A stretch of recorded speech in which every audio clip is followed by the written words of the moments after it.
الشدايد والفقر محرجتني بالجميل، علمتني صادق الناس من كذابها،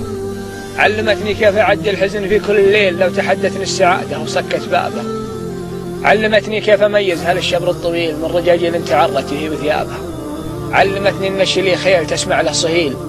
في نظر من يحشم العرب وشنابها، علمتني حكمة الصمت لا زاد النقيل والمشاكل كثر الأقوال نص أسبابها، علمتني إن عزة النفس جنبية الأصيل والمذلة عارية فاتحين أبوابها، علمتني إن الخوي القرب كالسيف الصقيل من يبدل خوة الجيد نفسه عابها، علمتني بابن عمي بأن ما له مثيل من عزاز القوم تطنخ بروس أقرابها، عزتي للي يدور،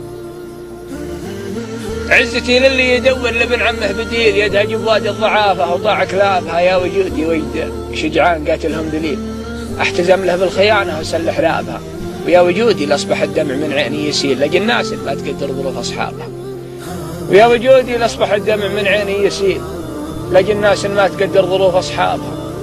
أشهد أن الخوة أنواع والوقفة دليل والصراحة بين الأصحاب كل أطبابها، والمجامل يخلط السم بين السلسبيل في مواقف كلمة الحق تبغى أعرابها، واشهد أن بعض القرايب ترد الراس ذيل حد يربي عليها وشبابها،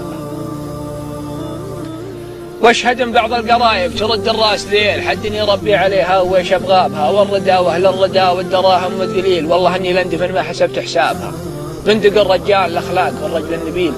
لا يحط الرجل نفسه عليه ضرابها، والزمن ما هو مربع ولا هو مستطيل، الزمن دوار والناس بكتابها، الزمن دوار والناس بكتابها. وسلامتكم. الشاعر سالم بن صالح البكري.